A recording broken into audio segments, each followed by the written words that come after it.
श्री राधे।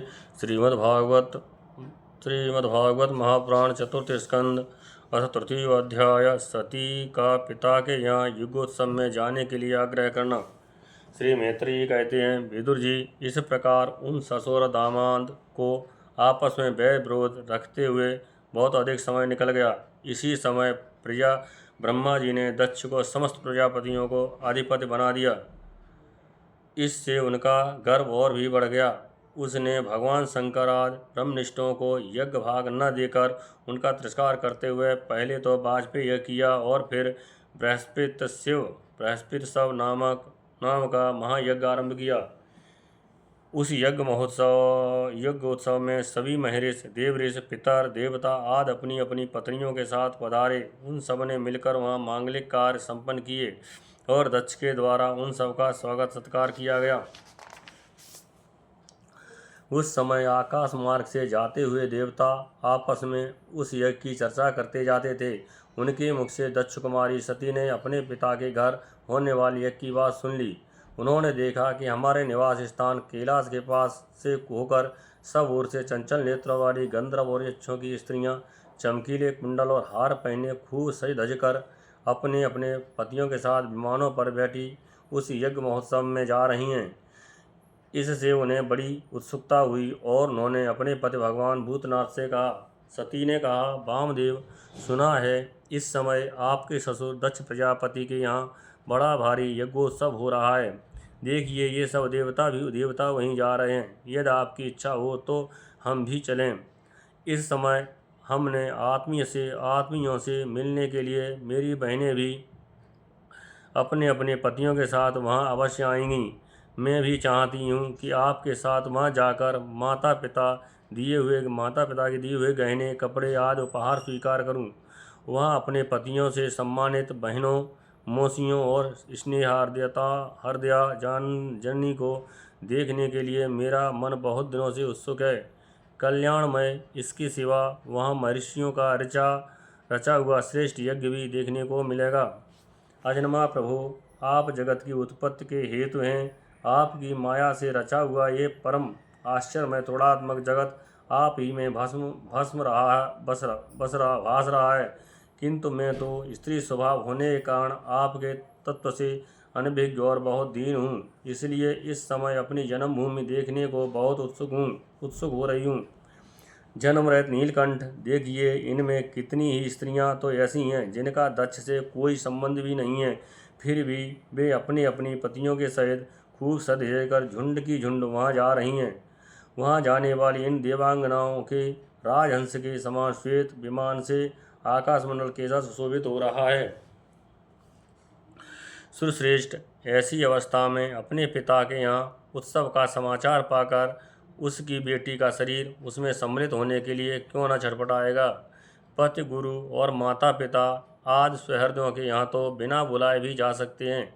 अतः देव, आप मुझ पर प्रसन्न हो। आपको मेरी ये इच्छा अवश्य पूर्ण करनी चाहिए। आप बड़े करुणामय हैं, तभी तो परम ज्ञानी होकर भी आपने मुझे अपने आधे अंग में स्थान दिया है। अब मेरी इस याचना पर ध्यान देकर मुझे अनुग्रहित कीजिए।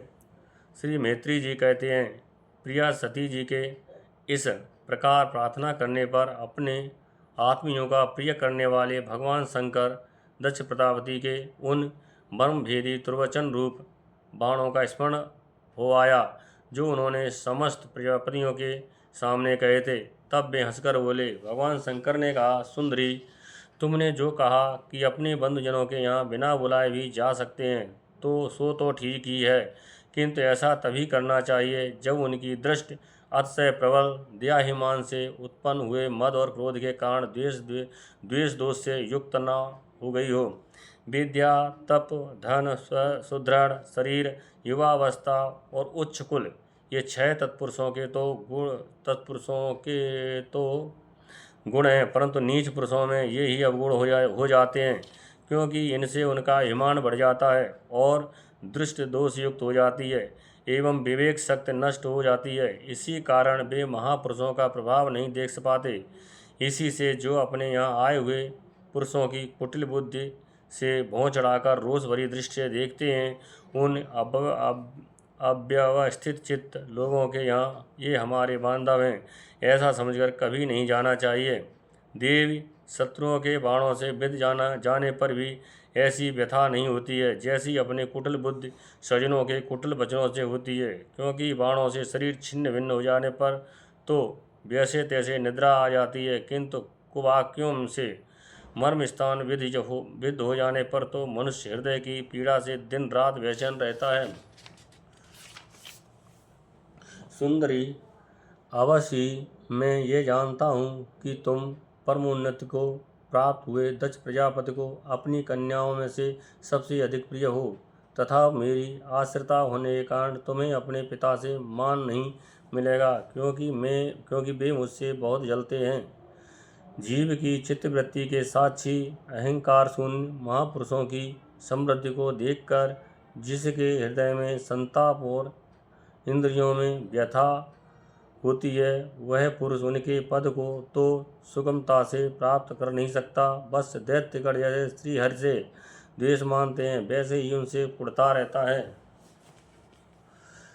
सुमध्य में तुम कह सकती हो कि आपने प्रजापतियों की सभा में उनका आदर क्यों नहीं किया।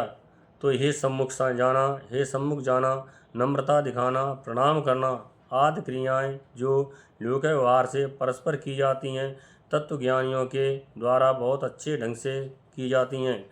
वे अंतर्यामी रूप से सबके अंतःकरण में स्थित परम पुरुष वासुदेव को ही प्रणाम आदि करते हैं, देहाभिमानी पुरुषों को नहीं करते।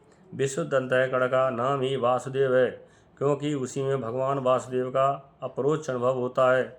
उस शुद्ध चित्त में स्थित इंद्रियातीत भगवान वासुदेव को ही मैं नमस्कार किया करता हूँ।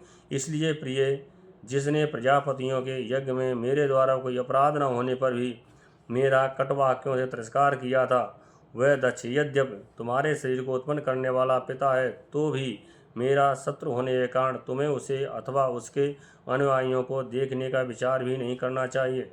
यदि तुम मेरी बात न मानकर वहाँ जाओगी तो तुम्हारे लिए अच्छा न होगा, क्योंकि तब इसकी प्रतिष्ठित व्यक्ति का अपने आत्मीय जनों के द्वारा अपमान होता है, तब वह तत्काल उनकी मृत्यु का कारण हो जाता है।